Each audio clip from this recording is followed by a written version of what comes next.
Para falar do Brasil, embora essa não seja uma boa imagem, mas infelizmente a situação do país parece se concentrar em Brasília, os problemas parecem se concentrar em Brasília, mas tem uma coisa muito importante chamar a atenção logo no início.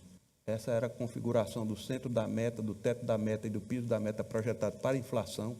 Nós tivemos essa inflação de quase 6% em 2013, em 2014 de 6,42%, em 2015, da passagem da eleição, e quando foram liberadas as tarifas, a inflação passa para 10, quase 11%, e aí começa a cair, e cai de forma abrupta aqui, abaixo, inclusive, do centro da meta. Esse ano, a previsão, inclusive, é que seja em torno de 3%. Eu tive a oportunidade de falar o ano passado sobre isso, e para mim era muito evidente que para tirar a inflação daqui para aqui, fazia-se necessário uma brutal recessão. Foi o que de fato aconteceu.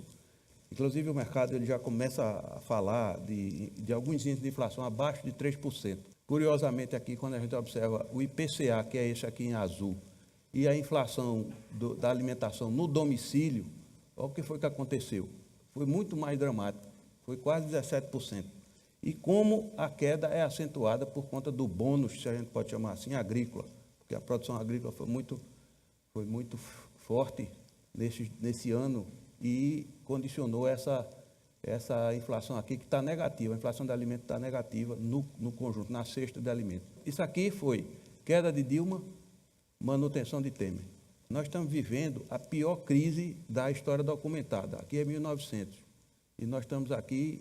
A anterior, à crise atual, o crescimento negativo acumulado de 7%, foi a Grande Depressão nos 2 anos, 1929 e 1930, em 1930, as duas juntas aí, sim. Nesse momento, o que é curioso é que, a cada grande queda dessa, a partir de 1930, nós temos um movimento político subsequente. Então, nós tivemos, depois da Grande Depressão, a Revolução de 30, depois aqui, desse período pós-guerra, a redemocratização de 45, vejam também que caiu bastante aqui. Aqui nós tivemos o golpe militar de 64, depois desse período de queda enorme aqui. Também nesse período de recessão, período hiperinflacionário, tivemos a Nova República. O impeachment de Collor aqui, depois do plano Collor, também foi uma queda enorme. E depois dessa grande crise atual e depressão, a recessão, ao impeachment de Dilma. Como a gente pode ver, para cada movimento desse de queda da economia, temos um movimento político subsequente, geralmente muda o regime político. Nós estamos vivendo, isso aqui é o PIB do trimestre contra trimestre do ano anterior, e vemos aqui que o vale da história foi dezembro de 2015. Aqui foi o ponto mais baixo da recessão. A partir daqui começa essa subida, e nós estamos na perspectiva de esse ano subir, botar a cabeça fora da linha d'água. Esse trimestre a trimestre também é a variação do PIB, e como a gente vê aqui, olha, no primeiro e no segundo trimestre, é possível que nesses dias a gente veja um terceiro trimestre, a contabilização do terceiro trimestre até um pouco negativo. A perspectiva é que, ao final deste ano, do ano 2017, haja um crescimento positivo da ordem de 0,5 a 0,7.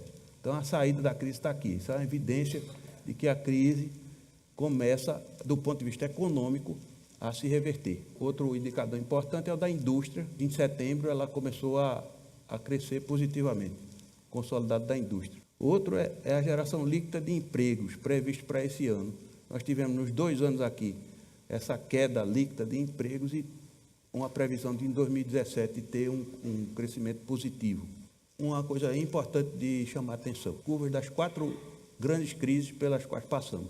Essa da Grande Depressão, isso aqui é o ano base, o ano que iniciou. No terceiro ano, no ano 3, ela já estava positiva, ascendente. E essa vermelha, que foi a crise da dívida dos anos 80, aqui no 4º ano, ela estava ascendente. Com o fisco da poupança, também no 4º ano, já estava ascendente. A crise atual, ela está aqui, no terceiro ano, ela ainda estava embaixo.